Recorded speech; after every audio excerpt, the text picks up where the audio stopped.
ಲೋಕಾಯುಕ್ತ ಎಡಿಜಿಪಿಯವರು ಮಾಜಿ ಸಿಎಂ ಕೇಂದ್ರ ಸಚಿವ ಎಚ್.ಡಿ. ಕುಮಾರಸ್ವಾಮಿ ಅವರ ಬಗ್ಗೆ ಮಾತನಾಡಿದ ರೀತಿ ರಾಜ್ಯದ ಜನರನ್ನ ಕೆರಳಿಸಿದೆ. ಈ ಹೇಳಿಕೆಯನ್ನು ಜೆಡಿಎಸ್ ಪಕ್ಷ ಖಂಡಿಸುತ್ತದೆ ಎಂದು ಜೆಡಿಎಸ್ ಮುಖಂಡ ಸೂರಜ್ ನಾಯ್ಕ್ ಸೋನಿ ಹೊನ್ನಾವರದಲ್ಲಿ ಹೇಳಿದ್ದಾರೆ. ಜೆಡಿಎಸ್ ಮುಖಂಡ ಸೂರಜ್ ನಾಯ್ಕ್ ಸೋನಿ ಅವರು ತಹಶೀಲ್ದಾರ್ ಮೂಲಕ ರಾಜ್ಯ ಸರ್ಕಾರದ ಮುಖ್ಯ ಕಾರ್ಯದರ್ಶಿಯವರಿಗೆ ಮನವಿ ಸಲ್ಲಿಸಿ ಮಾಧ್ಯಮದವರೊಂದಿಗೆ ಮಾತನಾಡಿದರು. ಸರ್ಕಾರದ ಮೇಲೆ ನಂಬಿಕೆ ಇಲ್ಲದೆ ಇರುವುದರಿಂದ ಮುಖ್ಯ ಕಾರ್ಯದರ್ಶಿಯವರಿಗೆ ಮನವಿ ಸಲ್ಲಿಸುತ್ತಿದ್ದೇವೆ. ಎಡಿಜಿಪಿ ಚಂದ್ರಶೇಖರ್ ತಮ್ಮ ಕಾರ್ಯಕ್ಷೇತ್ರ ಮರೆತಿದ್ದಾರೆ. ದಕ್ಷ ಅಧಿಕಾರಿಯಾಗಿ ಜನರ ಸುರಕ್ಷತೆ ಬಗ್ಗೆ ರಕ್ಷಣೆ ಕೊಡಬೇಕಾದವರು ಕೇಂದ್ರ ಸಚಿವರ ಬಗ್ಗೆ ಅವರ ಅರ್ಹತೆ ತಿಳಿದುಕೊಳ್ಳದೆ ಮಾತನಾಡಿದ್ದಾರೆ. ಎಡಿಜಿಪಿಯವರ ಭ್ರಷ್ಟತೆ, ದುಡ್ಡು ಕೊಟ್ಟರೆ ಏನು ಬೇಕಾದರೂ ಮಾಡುವ ಇವರ ಮೇಲೆ ಸೂಕ್ತ ಕ್ರಮ ಕೈಗೊಳ್ಳಬೇಕು. ಸರ್ಕಾರದ ಮೇಲೆ ನಂಬಿಕೆ ಇಲ್ಲದೆ ಇರುವುದರಿಂದ ಮುಖ್ಯ ಕಾರ್ಯದರ್ಶಿಯವರಿಗೆ ಮನವಿ ನೀಡುತ್ತಿದ್ದೇವೆ. ಈ ಅಧಿಕಾರಿಯನ್ನು ಅಮಾನತು ಮಾಡಬೇಕು. ಇವರ ವಿರುದ್ಧ ವರದಿ ಸಿದ್ಧಪಡಿಸಿ ಕೇಂದ್ರ ಗೃಹ ಇಲಾಖೆಗೆ ಕಳುಹಿಸಿಕೊಡಬೇಕೆಂದು ಹೇಳಿದರು. ಲೋಕಾಯುಕ್ತ ಎಡಿಜಿಪಿ ಚಂದ್ರಶೇಖರ್ ಅವರ ದುರ್ವರ್ತನೆ, ಅವರು ಸನ್ಮಾನ್ಯ ಕುಮಾರಸ್ವಾಮಿ ಅವರ ಬಗ್ಗೆ ಮಾತಾಡಿದಂಥ ರೀತಿ ಇಡೀ ಜನರಿಗೆ, ರಾಜ್ಯದ ಜನರಿಗೆ ಕೆರಳಿಸಿದೆ. ವಿಶೇಷವಾಗಿ JDS ಪಕ್ಷ ಅದನ್ನು ಖಂಡಿಸ್ತದೆ. ಎಡಿಜಿಪಿ ಚಂದ್ರಶೇಖರ್ ಅವರು ಅವರ ಒಂದು ಲಿಮಿಟೇಷನ್ ಏನು ಅಂತ ಮರ್ತಿದ್ದಾರೆ. ಒಂದು ಸರ್ಕಾರದಲ್ಲಿ ದಕ್ಷ ಅಧಿಕಾರಿಯಾಗಿ ಕೆಲಸ ಮಾಡಬೇಕಾದಂಥದ್ದು ಎಡಿಜಿಪಿ ಚಂದ್ರಶೇಖರ್ ಅವರು. ಜನರಿಗೆ ರಕ್ಷಣೆ ಕೊಡಬೇಕಾದವರು, ಜನರ ಸುರಕ್ಷತೆ ಬಗ್ಗೆ ಕಾಳಜಿ ಕೊಡಬೇಕಾದವರು. ಇವತ್ತು ದುರ್ದೈವ, ಮಾನ್ಯ ಕೇಂದ್ರ ಸಚಿವರ ಬಗ್ಗೆ ಅವರ ಅರ್ಹತೆಯನ್ನು ತಿಳ್ಕೊಳ್ಳದೆ ಮಾತನಾಡೋದು ಮತ್ತು ಗವರ್ನರ್ ಆಫೀಸ್ಗೆ ತಾನು ಹೋಗು ತನಿಖೆ ಮಾಡ್ತೀನಿ ಅಂತ ಹೇಳೋದು. ಅವರು ಬಹುಶಃ ಕರ್ನಾಟಕದ ರಾಜ್ಯದ ಮುಖ್ಯಮಂತ್ರಿಗಿಂತ ಮೇಲೆ ಕೂತಿದ್ದಾರೆ ಅಂತ ನನ್ನ ಭಾವನೆ.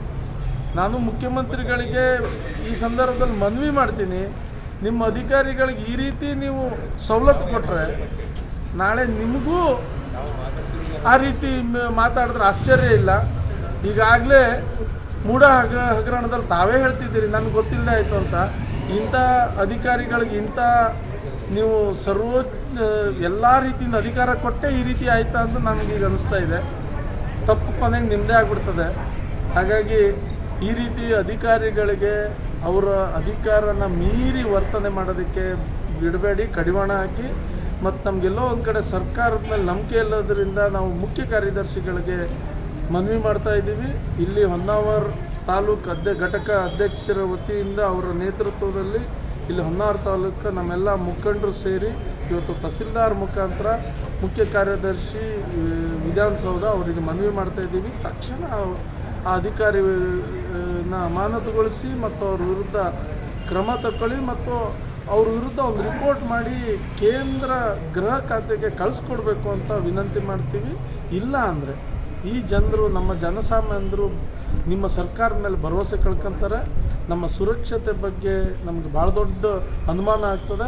ಯಾಕಂದರೆ ಬರೀ ಅವ್ರು ಮಾತಾಡೋದು ರೀತಿ ಅಲ್ಲ, ಅವರ ಭ್ರಷ್ಟತೆ ಅದರ ಡಿಟೇಲಾಗಿ ಸುರೇಶ್ ಬಾಬು ನಮ್ಮ ಶಾಸಕಾಂಗ ಪಕ್ಷದ ನಾಯಕರು ಸವಿಸ್ತಾರವಾಗಿ ಹೇಳಿದ್ದಾರೆ. ಅವ್ರು ಯಾವ್ಯಾವ ರೀತಿ ಭ್ರಷ್ಟತೆ ಮಾಡಿದ್ದಾರೆ ಅಂತ, ದುಡ್ಡಿಗಾಗಿ ಏನು ಬೇಕಾದ್ರೂ ಮಾಡ್ತಾರೆ ಅಂತ ತೋರಿಸ್ಕೊಟ್ಟಂಥದ್ದು ಎಡಿಜಿಪಿ ಚಂದ್ರಶೇಖರ್ ಅವರು ಅಂತ ನಾನು ಭಾಳ ನೋವಿನಿಂದ ಹೇಳ್ತೀನಿ. ಹಾಗಾಗಿ ಇಂಥ ಅಧಿಕಾರಿ ಮೇಲೆ ಕಠಿಣ ಕ್ರಮ ತಗೋಬೇಕು ಅಂತ ಹೊನ್ನಾವರ ತಾಲೂಕಿನ ಮುಖಾಂತರ ನಮ್ಮೆಲ್ಲ ಪಕ್ಷದ ಮುಖಂಡರ ಮುಖಾಂತರ ನಾವು ಖಂಡನೀಯ ಪತ್ರದ ಜೊತೆಗೆ ಅವ್ರ ಬಗ್ಗೆ ಆ್ಯಕ್ಷನ್ ತಗೋಬೇಕು. ಜೆಡಿಎಸ್ ತಾಲೂಕು ಅಧ್ಯಕ್ಷ ಟಿ ನಾಯ್ಕ್ ಮಾತನಾಡಿ, ಎಚ್.ಡಿ. ಕುಮಾರಸ್ವಾಮಿಯವರ ಮಾತಿಗೆ ಕೌಂಟರ್ ಕೊಡುವಾಗ ಎಡಿಜಿಪಿ ಬಳಸಿದ ಭಾಷೆ ಅವರ ಘನತೆಗೆ ಶೋಭೆ ತರುವಂಥದ್ದಲ್ಲ. ಉನ್ನತ ಅಧಿಕಾರಿಯಾಗಿ ಅವರದೇ ಭಾಷೆಯಲ್ಲಿ ಉತ್ತರ ಕೊಡಬಹುದಿತ್ತು. ಹೀಗೆ ಮಾತನಾಡುವ ಅಧಿಕಾರಿ ಪಾರದರ್ಶಕವಾಗಿರಬೇಕು. ಆದರೆ ಇವರ ಮೇಲೆ ರಾಜಕಾಲುವೆ ಮೇಲೆ ಇವರು ಮನೆ ಕಟ್ಟಿದ್ದಾರೆ ಎನ್ನುವ ಆರೋಪವಿದೆ. ಇನ್ನು ಮುಂದೆ ಇನ್ನೂ ಅನೇಕ ದೂರು ಇವರ ಮೇಲಿದೆ. ಇವರ ಮೇಲೆ ಸೂಕ್ತ ಕಾನೂನು ಕ್ರಮ ಕೈಗೊಳ್ಳಬೇಕು ಎಂದು ತಾಲೂಕಾ ಘಟಕದಿಂದ ಮನವಿ ನೀಡುತ್ತಿದ್ದೇವೆ ಎಂದು ಹೇಳಿದರು. IAS, IPS ಮತ್ತು ಈ ಥರ ಕ್ಯಾಟಗರಿ ಇದ್ದವರು ನಮ್ಮ ಆಡಳಿತಗಾರರಾಗಿ ನೇಮಕ ಆಗ್ತಾರೆ. ಅದೇ ರೀತಿಯಾಗಿ ಇವತ್ತೇ IPS ಅಧಿಕಾರಿಯಾದಂಥ ADGP ಚಂದ್ರಶೇಖರ್ ಅವರು ಲೋಕಾಯುಕ್ತ ಒಂದು ವ್ಯವಸ್ಥೆಯಲ್ಲಿ ಇದ್ದಾರೆ. ಆ ಒಂದು ಸಂದರ್ಭದಲ್ಲಿ ಕುಮಾರಸ್ವಾಮಿಯವರು ಹೇಳಿರುವಂಥ ಕೆಲವು ಒಂದು ಮಾತಿಗೆ ಅವರು ಕೌಂಟರ್ ಕೊಡುವಾಗ ಬಳಸಿರುವಂಥ ಒಂದು ಪದ ಇದೆಯಲ್ಲ, ಅದು ಆ ಒಂದು ಹುದ್ದೆಗೆ ಶೋಭೆ ತರುವಂಥದ್ದಲ್ಲ ಅನ್ನುವಂಥದ್ದು ಈ ಸಂದರ್ಭದಲ್ಲಿ ಹೇಳ್ತೇನೆ. ಯಾಕೆ ಹೇಳ್ತೀನಿ ಕೇಳಿದ್ರೆ, ಉನ್ನತ ಅಧಿಕಾರಿಯಾದವನು ಅವನದೇ ಆದ ಭಾಷೆಯಲ್ಲಿ ಪುನಃ ಅದನ್ನು ಕೌಂಟ್ರ್ ಕೊಡ್ಬೋದು. ಯಾಕಂದರೆ ಹಂದಿಯನ್ನು ಹೋಲಿಸಿ ಕೊಟ್ಟಿರುವಂಥದ್ದು ಅದು ಆ ಒಂದು ಹುದ್ದೆಗೆ ಶೋಭೆ ಅಲ್ಲ ಅನ್ನುವಂಥ ಸಂದರ್ಭದಲ್ಲಿ ಹೇಳಲಿಕ್ಕೆ ಬಯಸ್ತೇನೆ. ಇನ್ನೊಂದಾಗಿ ಹೇಳಬೇಕಾದ್ರೆ ಪಾರದರ್ಶಕವಾಗಿರಬೇಕು. ಇನ್ನೊಬ್ಬನಿಗೆ ಕೌಂಟ್ರ್ ಕೊಡಬೇಕಾದ್ರೆ ಏನು ADGP ಇದ್ದಾರಲ್ಲ, ರಾಜಕಾಲುವೆಯಲ್ಲಿ 33 ಅಂತಸ್ತದ ಕಟ್ಟಡವನ್ನು ಕಟ್ಟಿದ್ದಾರೆ ಅಂತೇಳಿ ಈಗಾಗಲೇ ಅವ್ರ ಮೇಲೆ ಕೇಸುಗಳ ಸಮೇತ ಅನೇಕ ಕೇಸುಗಳಿದೆ. ಇಂಥ ಒಬ್ಬವರು ರಾಜ್ಯದ ಮಾಜಿ ಮುಖ್ಯಮಂತ್ರಿ ಆದಂಥ ಜನಪ್ರತಿನಿಧಿ, ಭಾಳ ಜನಮೆಚ್ಚುಗೆ ಮುಖ್ಯಮಂತ್ರಿ ಆದಂಥ ಕುಮಾರಸ್ವಾಮಿ ಅವರು ಈಗ ಕೇಂದ್ರದಲ್ಲಿ ಹಾಲಿ ಸಚಿವರಾಗಿರುವಂಥವ್ರು, ಅಂಥವ್ರ ಮೇಲೆ ಇಂಥ ಒಂದು ಅವಹೇಳನಕಾರಿಯಾದಂಥ ಭಾಷೆಯನ್ನು ಬಳಸ್ತಾರೆ ಹೇಳಿದ್ರೆ ಜನಸಾಮಾನ್ಯನ ಯಾವ ರೀತಿಯಾಗಿ ಅವರು ಬಳಸಬಹುದು ಅನ್ನೋದನ್ನು ನಾವು ಇಲ್ಲಿ ಕಾಣಬೇಕಾಗ್ತದೆ. ಆ ಎಲ್ಲ ದೃಷ್ಟಿಯಲ್ಲಿಯೂ ಈಗ ಅಂಥವ್ರೊಬ್ಬರು ಇದೇ ರೀತಿ ಹೇಳಿದ್ರೆ, ನಾವನ್ನು ಖಂಡಿಸದೆ ಹೋದರೆ ಮುಂದೆ ಆ ರೀತಿ ಹೇಳುವವರು ಭಾಳ ಜನ ಹುಟ್ಟುಕೊಳ್ತಾರೆ ಅನ್ನುವಂಥ ಒಂದು ಸಂದರ್ಭವನ್ನು ಈ ಸಂದರ್ಭದಲ್ಲಿ ಹೇಳಲಿಕ್ಕೆ ಬಯಸ್ತೇನೆ.